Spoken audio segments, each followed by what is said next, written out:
pengajian subuh ini. Mudah-mudahan bisa memberikan banyak manfaat, tambahan ilmu, dan memberikan banyak sekali kebaikan kepada kita. Masih di dalam pembahasan surat Al-Kahfi. Ya.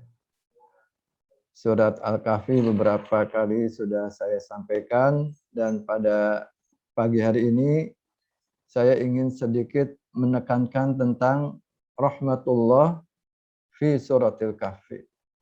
Rahmat Allah Subhanahu wa taala di dalam surat Al-Kahfi. Sesungguhnya seluruh Al-Qur'an itu rahmat. Seluruh Al-Qur'an itu rahmat dari awal sampai akhir. Kalau kita bicara surat Al-Fatihah, induk dari Al-Qur'an, Ummul Qur'an, diawali dengan basmalah, bismillahirrahmanirrahim.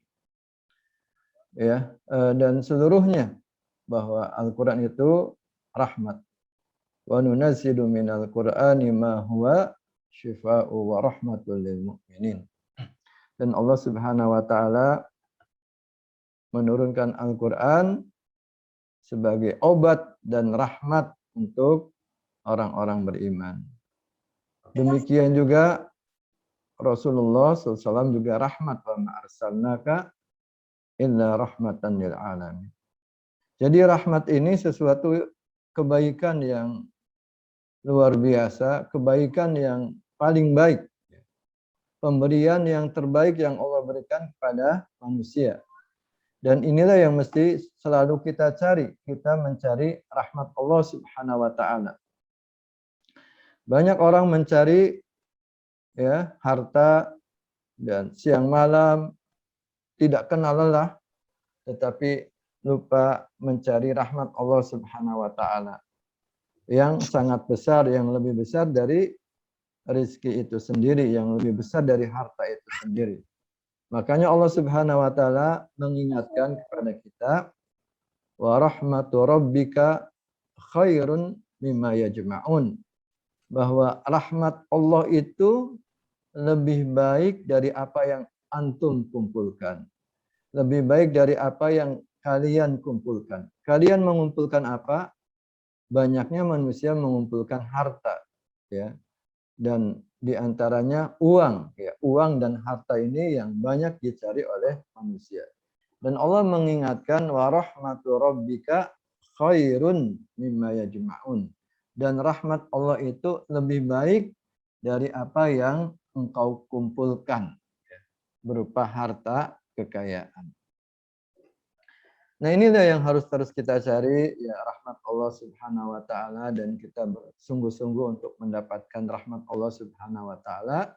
Dan rahmat yang sangat besar adanya adalah di Al-Qur'an. Ya, jadi kalau kita ingin mendapatkan banyak sekali rahmat Allah Subhanahu wa taala, maka marilah kita senantiasa dekat dengan Al-Qur'an, bahkan mendengarkan Al-Qur'an saja sudah mendapatkan rahmat. Wa idza quri'al Qur'an fastami'u lahu wa ansitu la'allakum turhamun. Agar kita mendapatkan rahmat Allah Subhanahu wa taala. Ya.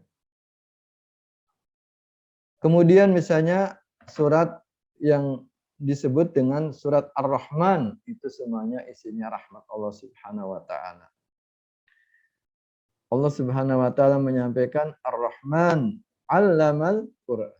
Jadi rahmat yang pertama yang disebutkan di dalam surat Ar-Rahman adalah bahwa Allah Subhanahu wa taala mengajarkan Al-Qur'an. 'Allamal Qur'an. Nah, ini rahmat yang pertama yang Allah sampaikan kepada seluruh umat manusia.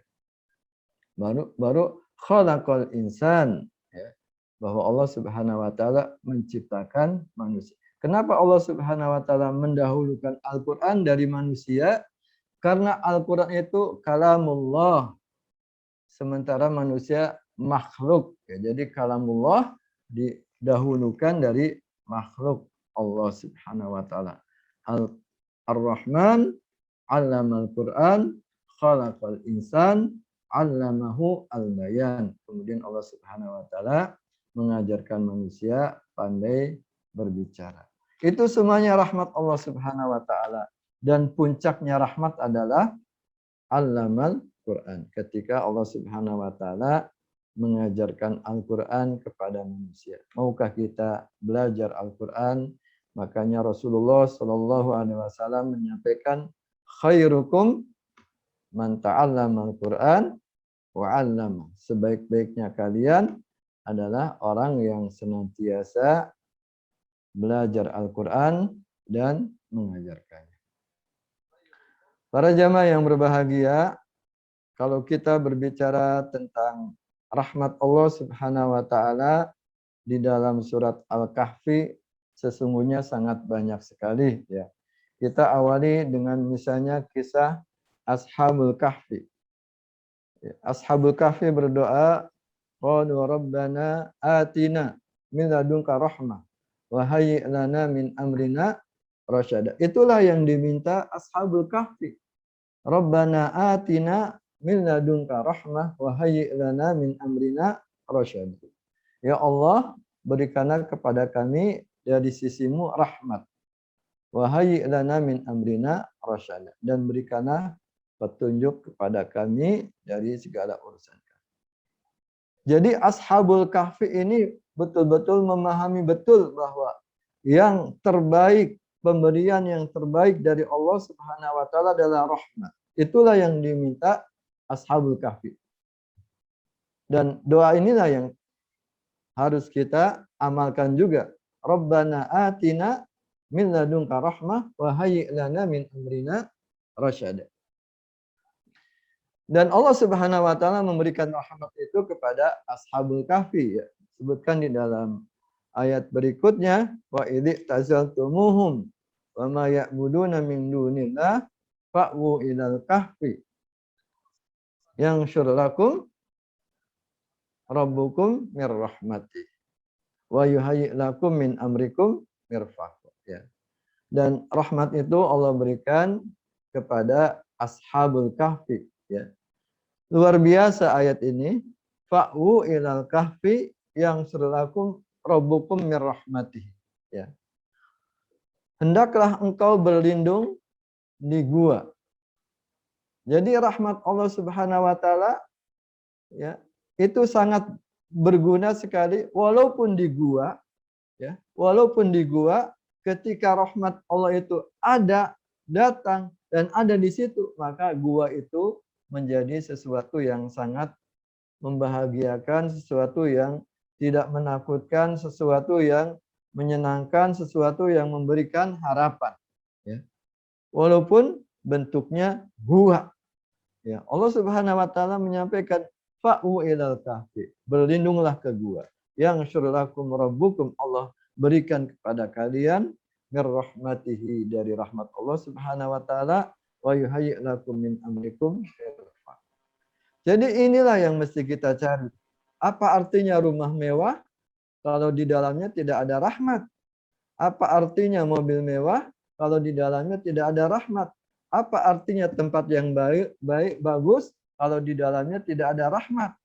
Apa artinya semua itu kalau tidak ada rahmat Allah Subhanahu wa taala? Oleh karena itu inilah yang harus terus kita cari. Rabbana atina min ladunka rahmah wa hayyi' lana min amrina rasyada.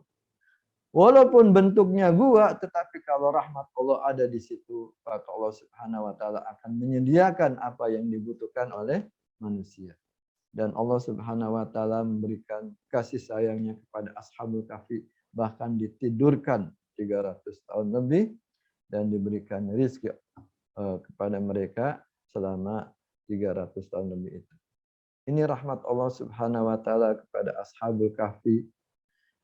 Dan kemudian ini menjadi pelajaran, tanda-tanda kebesaran Allah Subhanahu wa taala.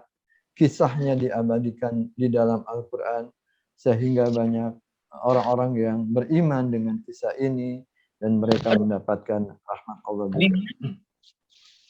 Para jamaah yang berbahagia, juga di dalam surat Al-Kahfi di antaranya disebutkan di dalam ayat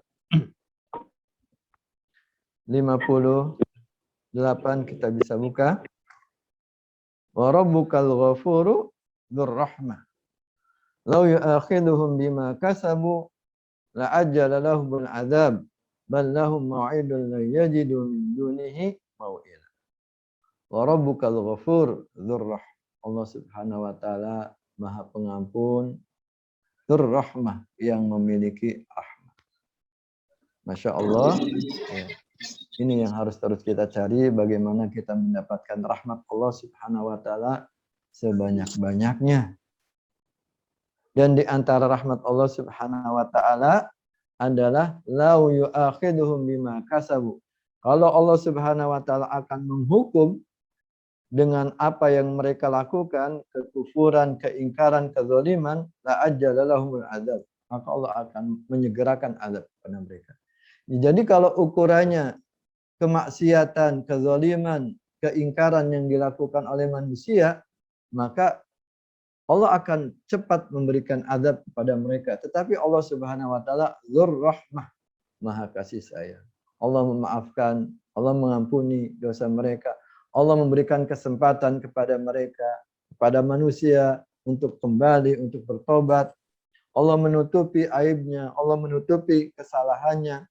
Allah mengampuni dosa mereka. Ini adalah rahmat Allah Subhanahu wa taala. Oleh karena itu, para ulama menyebutkan dalam ayat ini ada 4 yang terkait dengan rahmat di sini. Yang pertama bahwa Allah Subhanahu wa taala dzul afwi. Dzul afwi. Allah Subhanahu wa taala yang memiliki ampunan, yang memiliki Allah pemaaf, ya. Sangat santun kepada hambanya, mudah memaafkan kesalahannya dan menghilangkan kesalahan itu. Ini yang pertama, bahwa dzur rahmah yaitu dzul afwi, yang memberikan ampunan kepada orang-orang yang berdosa, orang-orang yang melakukan kesalahan, orang-orang yang melakukan kekhilafan. Maka marilah kita segera kembali kepada Allah Subhanahu wa taala, karena Allah Subhanahu wa taala dzul afwi, ya, yang memberikan ampunan, ya, pemaafan kepada kita semua. Para jamaah yang kedua yaitu dzus sawab. Dzus sawab. Allah Subhanahu wa taala memberikan as-sawab, memberikan ganjaran kepada hambanya, khususnya kepada orang-orang beriman, dan ganjarannya itu dilipat-lipat, ya. Bisa sampai 700 kali lipat, bahkan bighairi hisab, tanpa hitung.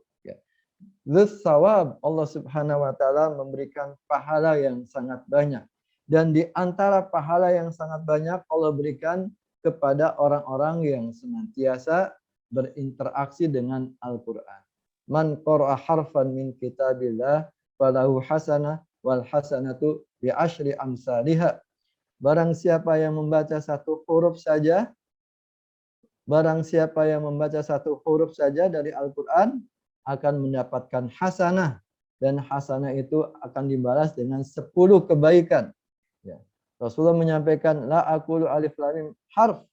Tidak saya katakan alif lam mim itu harf, bahkan alif harf, lam harf, dan mim. Jadi kebaikannya sangat banyak sekali ketika kita berinteraksi dengan Al-Qur'an, ketika kita membaca Al-Qur'an, walaupun kita belum memahami maknanya. Ya, alif lam mim kita tidak memahami maknanya, sudah mendapatkan kebaikan yang sangat banyak. Oleh karena itu sangat disayangkan sekali kalau waktu kita banyak disia-siakan, khususnya para thalabah, para santri yang Ustadz cintai. Maksimalkan waktu kalian untuk Al-Quran, jangan banyak berinteraksi dengan HP, ya, dengan gadget, kecuali yang dibutuhkan. Kalau waktu banyak digunakan untuk main game, sayang sekali matanya juga rusak, juga capek, dan tidak akan mendapatkan manfaat apa-apa. Itu yang kedua, bahwa dzur rahmah adalah dzus sawab. Allah Subhanahu wa taala yang memberikan sawab, ganjaran yang sangat banyak. Wabil khusus ganjaran ketika kita berinteraksi dengan Al-Quran. Oleh karena itu, Al-Quran ini akan senantiasa menemani sahibul Quran dan membela, dia akan menemani di kuburan, dia akan menemani di hari akhirat sampai sahibul Quran itu dimasukkan ke dalam surga Allah Subhanahu wa taala. Yang ketiga, dzur rahmah maknanya adalah dzul huda. Dzul huda, Allah Subhanahu wa taala yang memiliki hidayah, yang memberikan hidayah kepada siapa yang dikehendaki. Jadi rahmat itu luar biasa ya. Di antara rahmat Allah adalah al-hidayah. Kita sangat membutuhkan hidayah. Sehingga di dalam surat Al-Fatih itu yang pertama Alhamdulillah, Bismillahirrahmanirrahim, Alhamdulillahirabbil alamin, Ar-Rahmanirrahim. Baru kemudian ihdinas siratal mustaqim, kemudian baru nikmat. Siratal ladzina an'amta 'alaihim ghairil maghdubi 'alaihim walad. Jadi al-hidayah wa nikmah itu bagian dari rahmat Allah Subhanahu wa taala. Rizki itu bagian dari rahmat Allah Subhanahu wa taala, sehingga para ulama menyebutkan bahwa dzur rahmah itu ada 4. Yang pertama tadi dzul afwi, yang kedua dzus sawab, yang ketiga dzul huda, yang keempat dzun nikmah, yang memberikan nikmat kepada manusia secara keseluruhan. Jadi inilah yang harus terus kita cari di dalam kehidupan kita, yaitu ar-rahmah, kasih sayang Allah Subhanahu wa taala. Bahkan para jamaah yang berbahagia, kita dimasukkan surga bukan karena amal-amal kita. Kalau amal kita hitung untuk membalas nikmat Allah, tidak akan cukup membalas nikmat pendengaran, nikmat penglihatan, nikmat kesehatan. Kemudian ditimbang amal-amal kita tidak cukup. Tetapi Allah Subhanahu wa taala memasukkan kita semua insya Allah ke dalam surga Allah Subhanahu wa taala dengan rahmat Allah Subhanahu wa taala. Sehingga inilah yang harus terus kita cari, yaitu kita mencari rahmat Allah Subhanahu wa taala.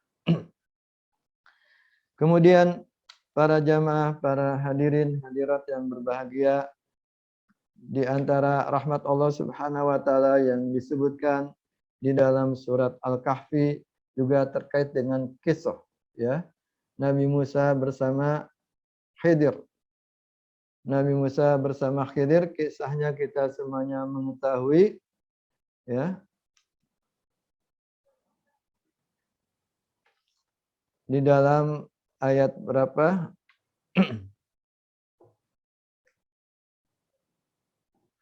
Misalnya disebutkan dalam ayat 65. Fawajada 'abdan min ibadina atainahu rahmatan min indina wa 'allamnahu min laduna ilma. Ya. Kemudian Nabi Musa bersama pengawalnya atau pembantunya, fawajada 'abdan min ibadina, ketemu dengan seorang hamba dari hamba-hamba Allah Subhanahu wa taala, 'abdan min ibadina. Jadi Al-Khidir ini para ulama berselisih. Apakah beliau adalah seorang nabi atau beliau adalah salah seorang hamba Allah yang soleh saja. Sebagian ulama mengatakan beliau adalah salah seorang nabi.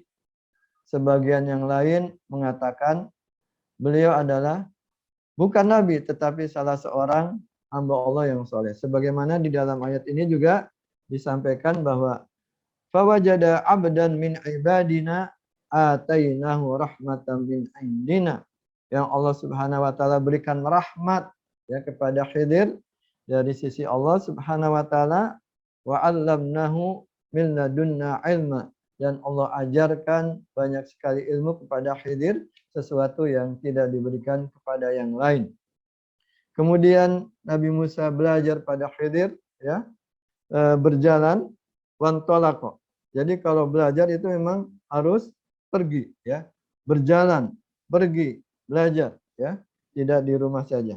Wantolako hatta idza raqibat safina kharaqah ya. Kemudian ketika ada beberapa kejadian di sini ya yang terkait dengan Khidir dan Nabi Musa kemudian mendapatkan satu kapal ya. Kemudian dilubangi oleh Khidir. Apakah ini rahmat atau musibah? Ya, itu kemudian dijawab oleh Khidir di dalam kesimpulannya, ya, bahwa ini adalah rahmat Allah Subhanahu wa taala, ya.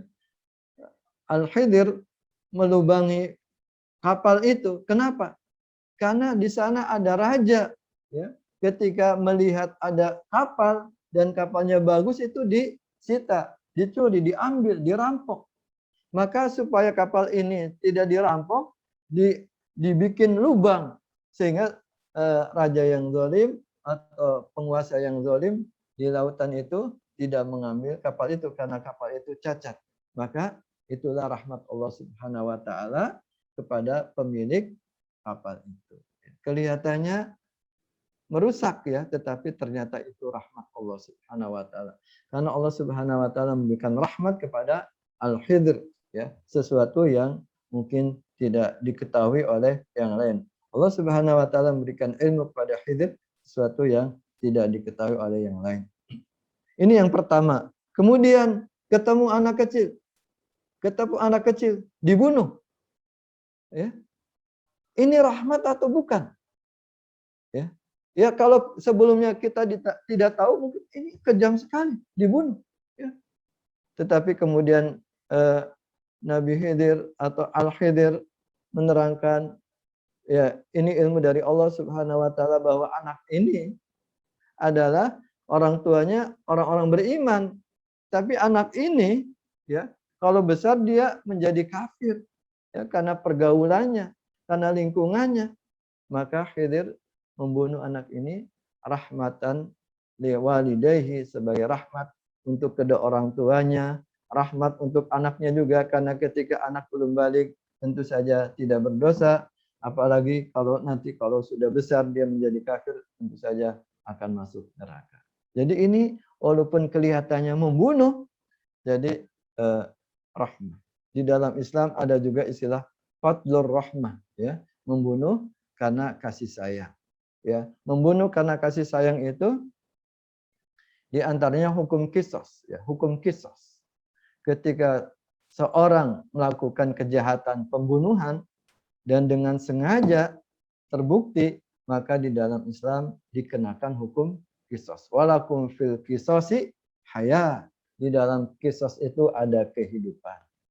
Ada kehidupan, ada rahmat, kasih sayang dari Allah Subhanahu wa taala untuk pelaku pembunuhan, untuk korban pembunuhan, untuk semua manusia. Kenapa?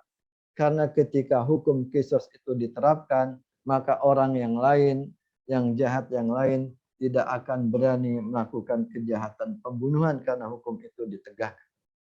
Sehingga terjadilah rahmat, aman bagi umat manusia. Yang kedua, ketika pelaku pembunuhan itu dikisos dan dia bertobat, maka diampuni oleh Allah Subhanahu wa taala kesalahannya. Yang ketiga tentu saja untuk sahibul musibah, keluarga yang ditimpa musibah, ini juga sebagai pembalasan atas kejahatan yang dilakukan. Ya.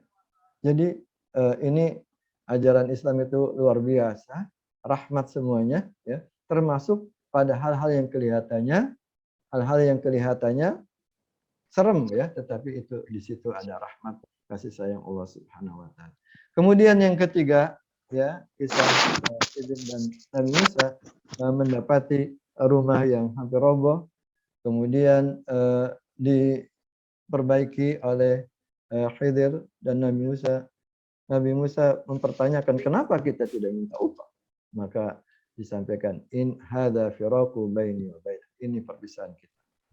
Ya, kemudian diceritakan bahwa di perut di tanah rumah itu ada kekayaan, ya, dari kedua orang tuanya untuk anak yatim ini, ya. Kalau rumahnya roboh maka tidak diketahui, dan ini juga rahmat bagi keduanya karena kedua orang tuanya adalah orang tua yang saleh. Masya Allah. Jadi kisah-kisah Khidir ini dan Nabi Musa semuanya rahmat, semuanya kasih sayang, semuanya indah untuk pelaku tersebut dan untuk kita semuanya, bahwa tidak semua yang kelihatan di depan mata, kasat mata itu buruk, itu justru sebagiannya ada rahmat, ada kasih sayang. Di dalam pesantren juga ada diberlakukan sanksi. Dan sanksi ini juga saya yakini adalah rahmat, kasih sayang pesantren untuk para santri supaya tidak melakukan lagi ya, supaya tidak melakukan lagi, supaya tidak mengulangi lagi, mudah-mudahan seperti itu. Dan ini adalah rahmat kasih sayang pesantren untuk para santrinya. Tidak mungkin kita berniat melakukan keburukan, melakukan apalagi hal-hal yang diharamkan di dalam ajaran Islam. Kemudian para jamaah yang berbahagia, banyak sekali rahmat Allah Subhanahu wa taala di dalam surat Al-Kahfi, dan yang terakhir yang mungkin saya ceritakan di sini adalah kisah tentang Dzulqarnain ya. Dzulqarnain ya. Ketika bertemu dengan suatu kaum ya. Kaum ini merasakan penderitaan yang luar biasa karena dia senantiasa dijahatin ya, diperlakukan zalim oleh kaum yang namanya Ya'juj wa Ma'juj. Ya, disebutkan di dalam ayat 93. Hatta idza balagha baina saddaini. Ketika Dzulqarnain sampai pada tempat di antara dua bukit, ya, dua gunung. Wajada min dunihima qauma. Dzulqarnain ketemu dengan suatu kaum, ya. Suatu kaum la yakaduna yafqahuna qaul. Kaum ini ya komunikasinya ya mungkin bahasanya beda. La yakaduna yafqahuna qaula. Sehingga Dzulqarnain tidak memahami apa yang mereka katakan. Atau mungkin bahasanya kurang fasih dan seterusnya, wallahu alam. Ya, yang jelas hampir tidak memahami apa yang mereka katakan. Qalu ya Dzulqarnain inna Ya'juj wa Ma'juj mufsiduna fil ardh. Jadi Ya'juj wa Ma'juj itu sudah ada makhluknya dan ini sangat banyak sekali. Dan ciri khasnya adalah mufsiduna fil ardh, melakukan kerusakan di muka bumi. Ya. Dia itu tidak kenal kasih sayang, tidak kenal kebaikan. Dia kerjanya melakukan kerusakan, pembunuhan, pengerusakan alam semesta dan seterusnya. Siapapun dirusak. Ini kejahatan manusia yang bangsa manusia yang disebut dengan Al-Quran, yaitu Ya'juj wa Ma'juj. Sudah ada di masa Dzulqarnain sebelum Rasulullah. Qalu ya Dzulqarnain inna Ya'juj wa Ma'juj mufsiduna fil ardh. Fahal naj'alu laka kharjan ala an taj'ala bainana wa bainahum sadda. Apakah kita siap membayar pajak nih? Kita siap memberikan upeti nih. Kita siap memberikan upah. Yang penting kamu ya Dzulqarnain bisa melindungi kami dari Ya'juj wa Ma'juj. Ya. Bisa melindungi kami dari Ya'juj wa Ma'juj. Intinya tentu saja Dzulqarnain tidak minta upah, tetapi kita kerjasama. Ya, Dzulqarnain memerintahkan kepada mereka untuk menutup ya bukit, yang dua bukit itu ditutup ya dengan lempengan besi. Ini teknologi luar biasa ya, sangat kuat. Dua gunung ya yang tentu saja ada lembahnya, tempat lalu lintas Ya'juj wa Ma'juj yang mengadakan kerusakan pada kaum sebelah itu ditutup oleh Dzulqarnain dengan tentu saja dibantu oleh masyarakat situ. Ya, lempengan besi ditumpuk untuk menutup gunung, luar biasa ini teknologinya. Ya, lempengan besi yang besar-besar ditumpuk untuk menutup dua bukit. Kemudian setelah ditumpuk, besi itu dipanaskan, ya. Besi itu dipanaskan, kemudian ini tembaga ya, untuk supaya melekat gitu, supaya nyatu antara tembaga dengan satu besi dengan besi yang lain. Kalau sekarang kan begitu ya. Ini lebih hebat dari beton ya, karena besi dicampur tembaga ketika panas ya. Ini luar biasa. Ya. Kemudian dua bukit itu nutup ya, ditutup oleh semacam bendungan ya, semacam bendungan, semacam sad atau rodem ya, bendungan yang menutup dua gunung. Ini berapa meter jauh tingginya gitu, berapa panjang. Ini sesuatu yang sangat misteri dan kita boleh melakukan penelitian ini tempatnya di mana ini. Ada di dunia ya. Ada di dunia ini. Dicari, ini tempatnya di mana? Banyak orang juga yang mencarinya tentang bendungan ya Dzulqarnain ini yang menutup apa namanya dua gunung itu sehingga Ya'juj wa Ma'juj, bangsa Ya'juj wa Ma'juj itu tidak bisa melakukan kejahatan lagi. Tapi bangsa Ya'juj wa Ma'juj itu ada dan sekarang tertutup dengan dua bukit itu sehingga tidak bisa keluar. Mereka berupaya untuk bisa keluar dengan cara naik nggak bisa, ya. Dengan cara melubangi juga selalu gagal. Tetapi dia berusaha terus. Maka ini disebutkan oleh Allah Subhanahu wa taala, ya. Qala hadza rahmatun mir rabbi. Ya. Apa yang dilakukan oleh Dzulqarnain ini bagian dari rahmat Allah Subhanahu wa taala. Qala hadza rahmatun mir rabbi. Fa idza jaa wa'du rabbi ja'alahu dakka wa kana wa'du rabbi haqqan. Ya. Jadi Allah Subhanahu wa taala melindungi manusia dari kejahatan Ya'juj wa Ma'juj dengan bendungan yang dibikin oleh Dzulqarnain dan dibantu oleh rakyat atau masyarakat di tempat itu. Allah Subhanahu wa taala jaga bendungan ini dan Ya'juj wa Ma'juj selalu berupaya untuk melubangi bendungan itu atau naik ya, tetapi selalu tidak berhasil. Tapi suatu saat ya, suatu saat yang telah ditetapkan oleh Allah Subhanahu wa taala, bendungan itu bocor atau mereka bisa melubangi dan mereka bisa menghancurkan, mereka bisa keluar dari bendungan itu dan melakukan kejahatan untuk seluruh umat manusia, dan itu adalah salah satu tanda-tanda datangnya kiamat, dan ini disebut alamatul kubro, ya, tanda-tanda kiamat besar, yaitu munculnya Ya'juj wa Ma'juj.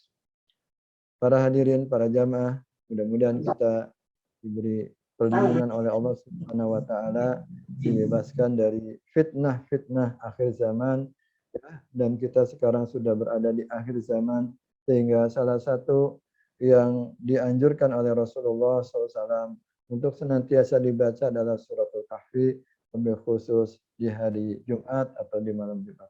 Ini sedikit pelajaran rahmat-rahmat Allah Subhanahu wa taala di dalam surat Ashabul Kahfi atau surat Al-Kahfi. Mudah-mudahan Allah Subhanahu wa taala memberikan rahmat yang sangat banyak kepada kita, dan puncaknya rahmat adalah ketika kita dibebaskan dari api neraka dan dimasukkan ke dalam surga Allah Subhanahu wa taala. Mudah-mudahan Allah Subhanahu wa taala selamatkan kita semuanya dari neraka dan kita semuanya dimasukkan ke dalam surga Allah Subhanahu wa taala. Amin ya rabbal alamin. Demikian wallahu a'lam bishawab wal muwaffiq ila aqwamit thoriq. Assalamualaikum warahmatullahi wabarakatuh.